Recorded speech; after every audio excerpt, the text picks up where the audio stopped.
Bonjour amis rêveurs et bienvenue sur la chaîne Terre Onirique. Nouveau personnage pour célébrer Halloween, aujourd'hui je vous propose l'histoire de la Llorona, cette dame blanche venue d'Amérique latine. Et on se retrouve tout de suite après le générique.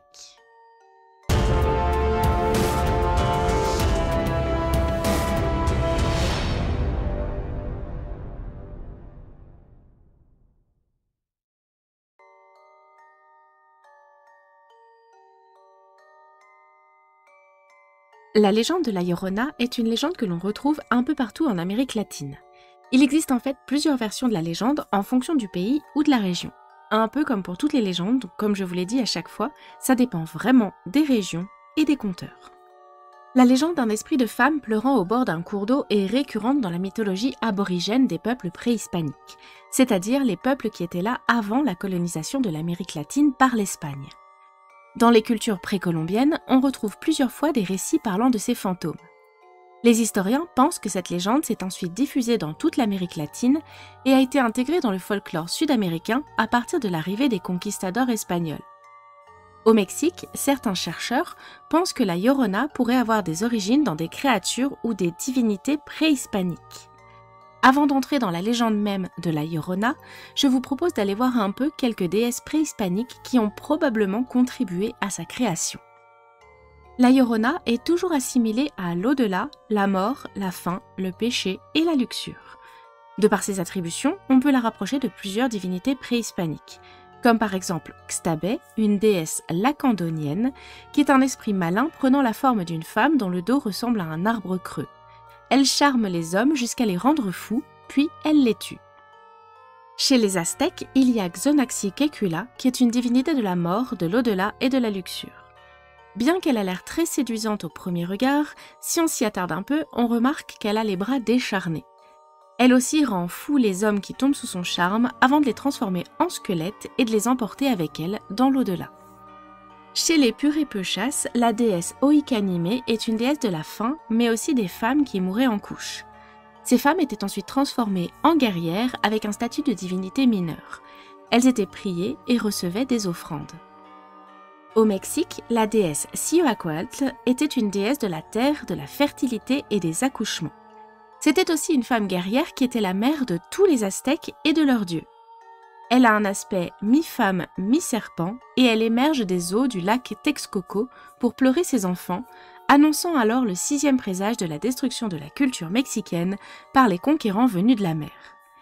Cihuacoatl a 3 attributs majeurs, les cris et lamentations, la présence de l'eau et les esprits Cihuateteo qui sont des petits esprits qui gémissent et hurlent la nuit. Ce sont des esprits de femmes mortes en couches qui descendent parfois sur terre pour effrayer les passants au carrefour des chemins et tuer des enfants.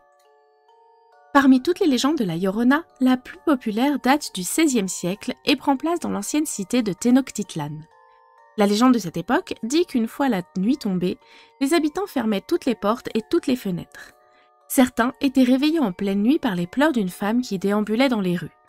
Les témoins disaient que les rues étaient emplies d'un épais brouillard et qu'ils avaient vu une femme vêtue de blanc, cachant son visage sous un voile, marchant à pas lents dans toute la ville. Ses pas la conduisaient toujours vers la grande place, où elle prenait le temps de s'agenouiller, regarder le ciel et repartir ensuite vers les rives du lac Texcoco, où elle disparaissait dans les eaux. Aujourd'hui, quand on parle de la Llorona, c'est surtout la légende d'une femme vêtue de blanc qui pleure au bord de l'eau la perte ou la mort de ses enfants. Selon l'histoire, soit il se serait noyé tout seul et elle aurait péri en les cherchant, soit c'est elle-même qui les aurait noyés et se serait ensuite donné la mort. Elle reviendrait la nuit pour retrouver l'âme de ses enfants et aurait aussi tendance à attirer les spectateurs dans l'eau pour les noyer à leur tour.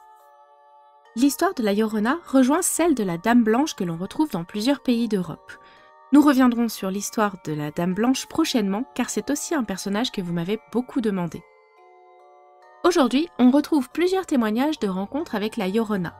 Sur TikTok ou YouTube, vous pourrez retrouver des vidéos plus ou moins convaincantes de ce personnage. Comme pour toutes les vidéos de ce genre, la qualité est aléatoire bien entendu. Niveau pop culture, comme c'est un personnage que l'on retrouve beaucoup dans le folklore mexicain, il est très souvent utilisé dans les films d'horreur de là-bas. En 2019, le film The Curse of La Llorona sort sur les écrans américains et en version française, le titre sera traduit en La malédiction de la Dame Blanche, puisque comme je vous l'ai dit tout à l'heure, chez nous ce personnage est l'équivalent de notre Dame Blanche. Commercialement, il était donc plus intéressant pour eux de renommer le personnage du film pour toucher le public qui aura plus tendance à connaître la Dame Blanche que la Llorona. Mais il ne faut pas oublier que ce sont bien deux personnages différentes. La Llorona est une personne qui pleure au bord de l'eau la mort de ses enfants, tandis que la Dame Blanche, c'est en général une autostoppeuse fantôme. Dans les séries, la Llorona a fait son apparition surtout dans des séries fantastiques telles que Supernatural, Sleepy Hollow ou Grimm. Mais elle a fait également son apparition dans des séries autres telles que dans Riverdale où on entend parler d'elle dans la saison 6. Un personnage de League of Legends a même eu droit à son skin Llorona. Il s'agit de Morgana, et regardez un petit peu cette beauté. Bon, on a fait le tour pour aujourd'hui avec l'histoire de la Llorona. J'espère que ça vous aura plu, je vous fais de gros bisous, et je vous donne rendez-vous la semaine prochaine pour un nouveau voyage sur les terres oniriques.